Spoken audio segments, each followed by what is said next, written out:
Nenso, memo akwa abado Badom TV, Badwan Health Tips. Eso, me show se wutie ni ye pa na mani anje komo ya na wochi ye di ehu DO3 Jacqueline wa bewa ene ne di enkomo na wochi me da endpoint homeopathic clinic ase fire extinguishers ehu komo ene ye di nenso ese ye hwe ba bi a ye di sie se nya ba bi akeke amfa nkoshe wo mpa ase ya de baby ti ehun komo ne ba bi de oba ne so mu akwa ba extinguishers na ya na he ne ye mfa ensie ye fie mu he ne wo se esie ye dwuma mu ye ka mu he ne wo se esie saa miamie ba chome da se say Monday na ye di komo ka se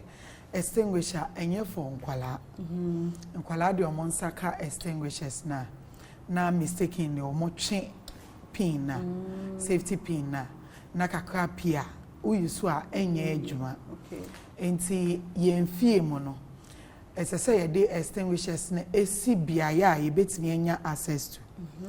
yemfa nsi bebi akwala ode ne nsa eye ya na ne nsa aso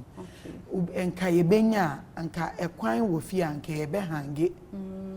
o hange extinguisher na be hange ne in such a way say endu akwala height so the bear enkwala no enfa enfa nkodi agro ebiom extinguisher esese esi baby a ye betime enya access to ne dia aye adwuma say in case of an emergency betime na aye adwuma say the extinguishers na esisi biaya distraction biya ni ho obi ankodi agro bacha ye corridor say ye fie no ma e betimi de esi baby a ye ba ya ubehu ni ye hu na yetimi eyusu say ye ba no ye offices mu so a ye betimi de esi ye corridors e wo ye offices emu o ka se ka mu nso ka mu umfa extinguisher gonko she boot o de she boot a emergency bidu abedu sa na bia boot kwa lock nti wo driver side ni seat na se no na o de ahye ho na ka ni mu no se ba bi o ho man create a ye de hye ho ti enko yi free betimi ahange se wo ka ni betimi ahange dia na wa hange me pa cha ne but se wontimi hange dia na o de be si car no the seat na se nti eye ya na watwe na we use nti between we mu mienu no de na ensi ho de na ensi kitchen me pa cho carbon dioxide na e the sea kitchen and a dry powder na e the sea ben ho and a ho ni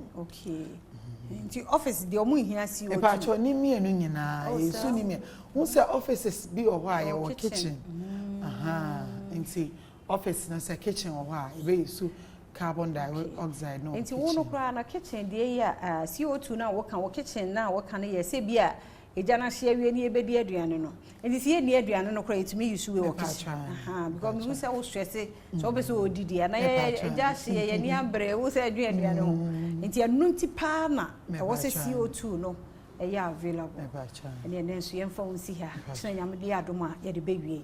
enti DO3 Jacqueline bewa na ye ne di nkomo na watchi waboa ye pa ochena ye de bewie nti wadaroma ya kan ye ho neti afutuo nseme fire extinguishers ye eho e de asedema endpoint homeopathic clinic the number is 0244867068 adepachi ye ne